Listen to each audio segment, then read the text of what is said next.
শুভ দুপুর বন্ধুরা, শুভ দুপুরে সবাইকে প্রীতি ও শুভেচ্ছা জানিয়ে আজকের ব্লগটা আমি দুপুরবেলা থেকে শুরু করেছি, কারণ 12টার ওভার টাইম হয়ে গেছে। তো আজকে ব্লগটা শুরু করছি, করে ব্লগটা যে শুরু করাই হচ্ছে না। তো আজ হচ্ছে শনিবার, তো আমি তো এখন নিত্য পুজো দিতে পারছি না। মেয়েকে বললাম নিত্য পুজো দিতে, তো ও বলছে আমি ঠাকুরের জায়গাটা একটু পরিষ্কার করে দিব, অনেকদিন পরিষ্কার করা হয় না, আর ঠাকুরের একটু ভালো করে রং করে দিন। তাই কর, তো মাথায় স্নান টান করে ওই কাজগুলো করছে। আজকে কিন্তু শনিবার, নিরামিষ রান্না বান্না। তোমাদের দাদাভাই খাবে না বলে আমরা 3 মা মেয়েতে খাবো, ওই জন্য আজকে নিরামিষই ফুলকপি আলু দিয়ে একটা তরকারি আর ডাল। আজকে উনুনটা ধরিয়েছি যেহেতু আজ শনিবার, মেয়ের পরীক্ষা নেই সেকেন্ড হাফের যেহেতু, তো ওই জন্য ভাবছি উনুনে আস্তে আস্তে হোক। তো আজটা একটু কম হয়েছে বলে ভাত হয়ে গেছে, সবজিটা আমার হয়ে গেছে, আর গ্যাসে ডালটা বসিয়ে দিয়েছি। আর বেলা যেহেতু অনেকটাই হয়েছে, যেহেতু ছোটো মেয়েকেও ওদেরকে স্নান করিয়ে দিয়েছি, ও এখন এই ফ্যানটা দিয়ে মাথাটা শুকাচ্ছে। তো ওই শনিবার বলে স্কুল থেকে তাড়াতাড়ি চলে আসে, একটু অলিভ অয়েল মাখিয়ে দিলাম ওকে। তো আর একটু অলিভ অয়েল মাখিয়ে দিতে হবে হাত পাগুলো, তখন ভালো করে মাখানো হয়নি। তো অলিভ অয়েল মাখবে না, বডি লোশন মাখবে, এই হয়েছে ব্যাপার। তো রান্না তো মোটামুটি হয়ে গেছে। ঘরে যদি মানে যে ছেলেরা না ভাত খায়, তাহলে আমাদের মেয়েদের এই কিছু একটা দিলে খেয়ে নিলেই হয়। তো ওই জন্য আমাদের এই ফুলকপি তরকারি আর ডাল দিয়ে সুন্দর আমাদের 3 মা মেয়েদের খাওয়া হয়ে যাবে। আর আঁচটা একটু কম হয়েছে বলে আমি গ্যাসে কিন্তু ডালটা সেদ্ধ হতে দিয়ে দিয়েছিলাম। মোটামুটি রান্না দেখো হয়েই গেল।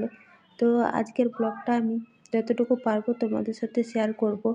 আমার ব্লগটা তোমাদের কেমন লাগছে অবশ্যই কিন্তু তোমরা একটা কমেন্টে জানাতে ভুলো না বন্ধু। যদি ভালো লেগে থাকে অবশ্যই কিন্তু চ্যানেলটা সাবস্ক্রাইব করে বন্ধু হয়ে পাশে থেকো। তোমাদের একটা কমেন্ট কিন্তু আমার ভিডিও করার উৎসাহ আরও বাড়িয়ে দেয়, আর তোমাদের কমেন্টগুলো পড়তে না আমার ভীষণ ভালো লাগে। তো চলো, রান্না তো মোটামুটি হয়ে গেল। মেয়ে তো এদিকে ঠাকুর মাকুরগুলো পরিষ্কার করছে, ও তো স্নান করেছে। আমার রান্না হয়ে গেলো, ছোটোটাকেও স্নান করে দিয়েছি। তো ঘরগুলো আরেকবার, সবজি টবজি কাটলে নোংরা হয়ে যায়, তো সেই ঘরগুলো আরেকবার ঝাড় দিয়ে দিচ্ছি। তারপরে ছাদে তো জামা কাপড় আছে, ওইগুলো সব কিছুই করতে হবে। তো ঘরগুলো ঝাড় দিয়ে পরে মোছামুছি করব। আর মেয়ে দেখছো এই যে লবাত গুড়টা আছে, মানে নলেন গুড়টা আর কি, সেটাই আর দেখো কেটে কেটে কাপে নিচে খাবে। তো সারাদিন কুটিনাটি বদমাইশ করেই যাবে। আর বড় মেয়ে এখানে এখন সব কিছু পরিষ্কার করছে। ডালটা ছোঁক দিলে মোটামুটি রান্না হয়ে যাবে। তাহলে চুলাটা নিয়ে যেয়ে ছোটো ছোটো কয়লাগুলো দিয়ে দেবো।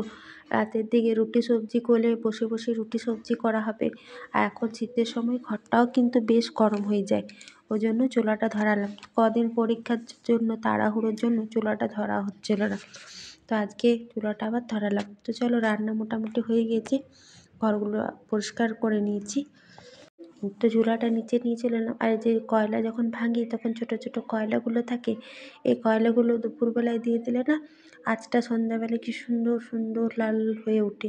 আর এই কয়লাগুলো মানে ছোটো ছোটো কয়লা ভাঙার সময় যে ছোটো ছোটো কয়লাগুলো, এগুলো ধরতেও টাইম লাগে, তাহলে সন্ধ্যাবেলায় ঠিকঠাক ধরে যাবে। আর আমরা তো কোলফিল এলাকাতে থাকি, কয়লার তো কোনো অভাব নেই। তো চলো কয়লার কালি হাতটা ধুয়ে নিই। আর দেখো এখানে যে ডালিম গাছটা হয়েছিল নিচে করে দিয়েছি, তো ফুল আসছে না এখন। আর এই যে মানি প্ল্যান্ট গাছটা নিচে মাটিতে হয়েছে বলে কত বড় বড় পাতা আর কত ছড়াচ্ছে। আর এই ছোটো ছোটো ফুলগুলোর কী নাম আমি ঠিক জানি না, কেউ যদি জেনে থাকো অবশ্যই কমেন্টে জানো। এর তো স্নান হয়ে গেছে, এখন আমি যখন নিচে থাকবো বদমাইশি করবে, এ তো সারাদিন বদমাইশি করাই কাজ। তো এখন খাবো না, একটু পরে খাবো। তোকে বললাম চল বইগুলো নিয়ে ছাদে চল। তো ওকে বইগুলো নিয়েও ছাদে এলো, আমিও ছাদে একটু রোদে বসবো, আর জামা কাপড়গুলো আর একটু শুকাবে। আর প্রত্যেক দিন আসছে, আর গোলাপ ফুলটা বেশ সুন্দর কিন্তু লাগছে, আর কড়িটা এখনও পর্যন্ত খুব ফুটেনি, এটা 2-1 দিনের মধ্যেই ফুটে যাবে। তো মেয়েকে এখানে পড়তে বসিয়েছি, ও পড়ুক, তারপরে খাইয়ে দাইয়ে ঘুম পাড়িয়ে দেবো প্রত্যেক দিনকার মতো। নাহলে দেখলে তো আমি কাজ করবো আর ও বদমাইশি করবে, সাইকেলটা বের করবে, রোডে সাইকেল চালাবে, কত গাড়ি ঘোড়া আসে বলো। আর স্কুলে ওদের এরকম উড্ডয়নের মানে ঝুলে ঝুলে এরকম করে ফুল আঁকতে প্রজেক্ট করতে দিয়েছিলো, সেটাই দেখিয়েছে। রেখে দে, ঠিক আছে। মেয়েকে পড়িয়ে নিয়েছি, পড়িয়ে দিয়ে তারপরে ঘুম পাড়িয়ে দিয়েছি। তারপরে বড় মেয়েটার ঠাকুরের জায়গাটা পরিষ্কার করে নিয়েছিল, তারপরে আমরা খাওয়া দাওয়া করলাম। ঠাকুরের জায়গাটা যেমন ঠাকুর ছিল সেরকম আজ আর নিত্য পুজো দেওয়া হয়নি, কারণ অনেকটাই বেলা হয়ে গেছে। পরিষ্কারই শুধু করা হলো। তারপরে খাওয়া দাওয়া করে বাসন টাসন ধুলাম, এখন 3:30 মতো টাইম হয়ে গেল। তো ঘর দোরগুলো ঝাড় দিয়ে দিয়েছি, আর খেয়ে দিয়ে মুছিয়ে নিই গোটা বারান্দাটায়, তো তখন ঘরগুলো পরিষ্কার হয়ে যায়। ওই জন্য বিকেলে আর ঝাড় দেওয়া লাগে না।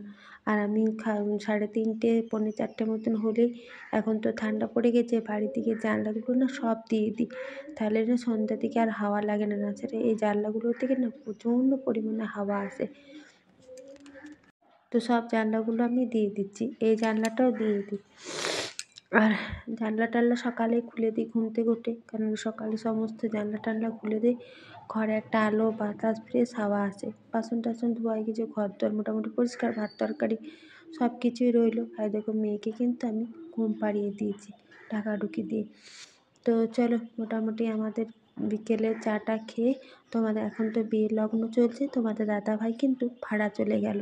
সন্ধ্যা থেকে আর ভিডিও করিনি, তো তোমাদের দাদাভাই ভাড়া চলে এসে আমরা এই দোকানটাতে যে টুকিটাকি জিনিস নিই আমাদের বাড়ির সামনে, সেই দোকানটাতে এখন তো বিয়ের লগ্ন চলছে। আর দেখো সবাই শাড়ি নিচ্ছে, ব্লাউজ নিচ্ছে, ব্লেজার নিচ্ছে এখানে দোকানে। তো সেই তো বেশ ভালো লাগছে, এর এই শাড়িটা কিন্তু বেশ ভালো লাগছে কালারটা, বিয়ের গায়ে হলুদের শাড়িটা কিন্তু বেশ ভালো। এখন শীত পড়ে গেছে, জ্যাকেটটা হাত কাটা জ্যাকেট খুব সুন্দর লাগছিল জ্যাকেটটা, সেটাই দেখলাম আর চারিদিকে ঝুলছে। এই দোকানটাতে অনেকবার আসি, তোমাদের সাথে আমি শেয়ার করি। আর আমি একটু অন্য দরকারের জন্য দোকানে এসেছিলাম, তারপর প্যান্ট দেখছিলাম তোমাদের দাদাভাইয়ের জন্য, স্কুলে মানে ডেলি ইউজের জন্য। তো প্যান্টগুলো না খুব পাতলা আর মানে সেরকম নেই, তো দোকান থেকে চলে এলাম। দোকানে তোমাদের দাদাভাই তো ভাড়া চলে গেল, দিনেকার ভাত তরকারি সব আছে, সেগুলো আর খাবো না ঠান্ডাতে। তো মেয়েদের জন্য 4 প্যাকেট ম্যাগি আনলাম, ওরা ম্যাগি খাবে। তারপরে এখানে একটা বাটার এনেছি, দুধ এনেছি, আর পাউরুটি এনেছি। তো রাতে এটাই আমরা খাবো। তো চলো ভিডিওটা এখানেই শেষ করলাম বন্ধু।